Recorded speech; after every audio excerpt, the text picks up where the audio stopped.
Hello दोस्तों, स्वागत है आपका मेरे YouTube चैनल पर। आप देख रहे हो मुझे मैथ्स ऑनलाइन ट्यूशन में। और आज की इस क्लास में हम पढ़ेंगे एक्सरसाइज 1.5 को।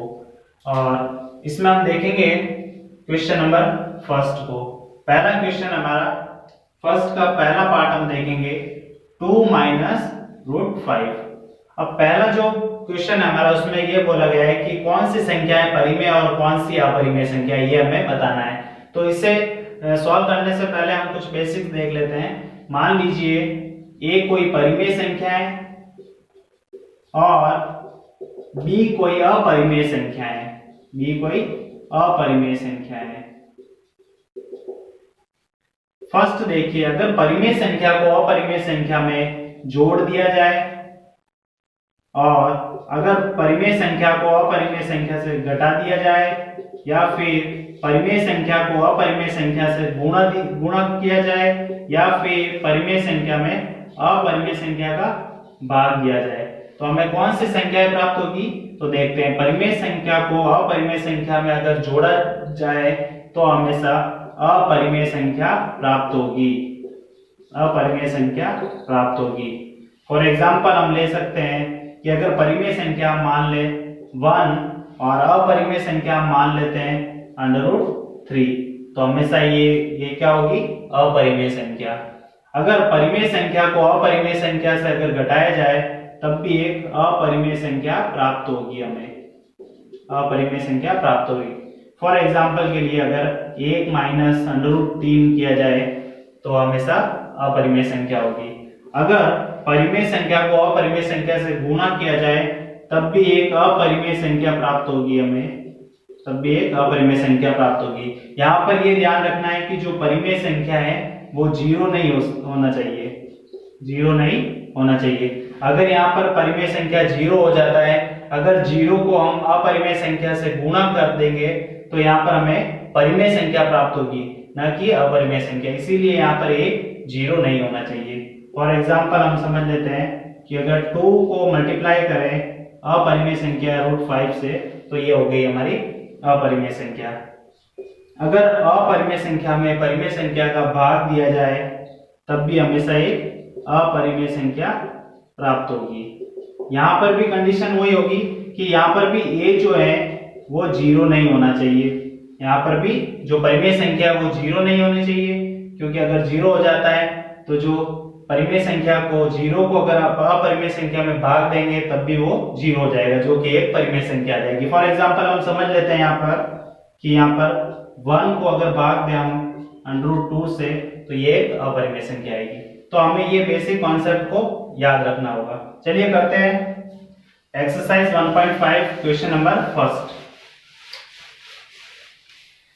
देखिए यहाँ पर 2 जो है परिमेय संख्या है, सॉरी, और √5 ये हमारी अपरिमेय संख्या है। परिमेय संख्या को अपरिमेय संख्या में अगर घटाया जाए तो हमेशा कौन सी संख्या प्राप्त होगी, अपरिमेय संख्या। अपरिमेय संख्या प्राप्त होगी। सेकंड क्वेश्चन है हमारा 3 प्लस √23 माइनस √23। देखिए यहाँ पर इसको सॉल्व करना पड़ेगा। सबसे पहले 3 प्लस √23 ब्रैकेट को हटा देंगे माइनस √23। अब देखिए एक तो प्लस में हो गया और एक माइनस में हो गया। √23 एक तो प्लस एक माइनस, तो ये हो जाएगा कैंसिल आउट। बचेगा क्या हमारा 3 जो है वो हमारी परिमेय संख्या है। 3 हो जाएगी परिमेय संख्या। थर्ड देखते हैं हम। थर्ड है हमारा 2√7 बटे 7√7।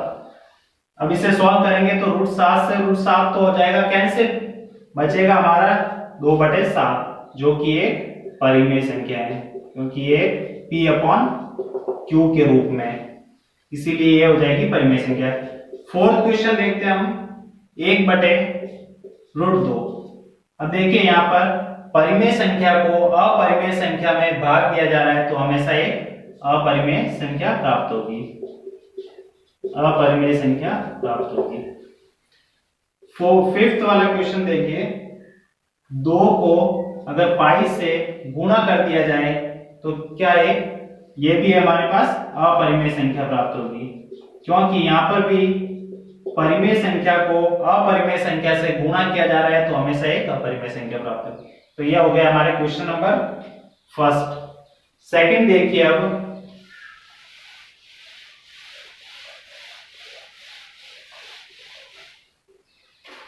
हमारा सेकंड क्वेश्चन है कि निम्नलिखित व्यंजकों में से प्रत्येक व्यंजक को सरल कीजिए। सबसे पहला है हमारा 3 plus under root 3 into 2 plus under root 2। इस पर हमें देखना है कि कौन सी सर्व समीका लगेगी। यहाँ पर सर्व समीका कौन सी लगेगी वो देखना है। देखिए a प्लस, अगर मान लो ऐसा हो a प्लस बी को गुणा किया जाए अगर c प्लस डी से, तो ये हो जाएगी a into c plus a into d plus b into c plus b into d. ये हो जाएगा हमारा, ये सर्व समीका यहाँ पर लगेगी इस क्वेश्चन में। देखिए यहाँ पर a की जगह हो जाएगा हमारा 3, b की जगह हो जाएगा यहाँ पर √3 और c हो जाएगा हमारा 2 और d हो जाएगा √2। तो देखिए यहाँ पर ये हो जाएगा हमारा 3 से गुणा करेंगे 2 से तो 3 दूनी 6 प्लस 3 को गुणा करेंगे √2 से तो 3 √2 और प्लस इसको ब्रैकेट में लिख देते हैं प्लस √3 को 2 से गुणा करेंगे तो 2√3 प्लस √3 को √2 से गुणा करेंगे तो √6 हो जाएगा। √3 इंटू √2 3 दूनी 6 √6 हो जाएगा। तो ये हो गया हमारा फर्स्ट। सेकंड क्वेश्चन देखेंगे हम कि 3 प्लस √3 3 माइनस √3। तो यहां पर जो सर्व समीका लगेगी हमारी, देखिए a प्लस बी को अगर गुणा किया जाए a माइनस बी में तो हमारे पास क्या आएगा a plus b a minus b, यानी कि a square minus b square. ये हो जाएगा हमारा, ये आइडेंटिटी लगेगी यहाँ पर a square minus b square. तो यहाँ पर a क्या है 3 और b क्या है यहाँ पर √3। तो यहाँ पर हो जाएगा a का स्क्वायर यानी कि 3 का स्क्वायर माइनस b का स्क्वायर यानी कि √3 का स्क्वायर। तो इसको हम सॉल्व करेंगे तो 3 × 9 माइनस √3, रूट से स्क्वायर कैंसिल हो जाएगा तो यहाँ पर बचेगा 3, तो 9 में से 3 जाएगा तो यहाँ पर बचेगा 6। यह हो गया हमारा क्वेश्चन नंबर सेकंड। थर्ड देखते हैं हम, √5 प्लस √2 का स्क्वायर करना है। तो यहाँ पर कौन सी सर्व समीका लगेगी? देखिए a प्लस बी का होल स्क्वायर है तो हम जानते हैं यहाँ पर a प्लस बी का होल स्क्वायर होता है a square plus 2ab plus b square होता है।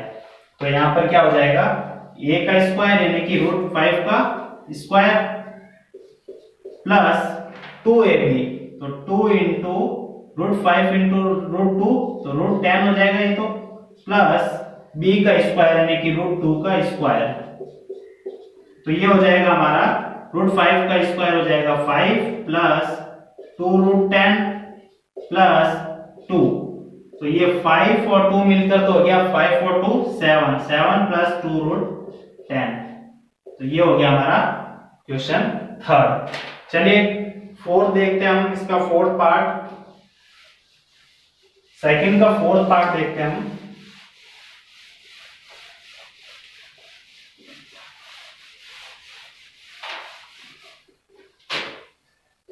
सेकंड का फोर्थ पार्ट है हमारे पास कि √5 माइनस √2 को मल्टीप्लाई करेंगे √5 प्लस √2 से। तो ये तो वही सर्व समीका है a प्लस बी और a माइनस बी।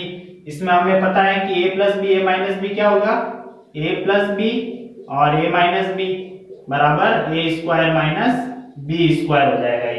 ये सर्व समीका यहाँ पर लगेगी। तो देखिए ये क्या है यहाँ पर 5 और b हो जाएगा हमारे √2।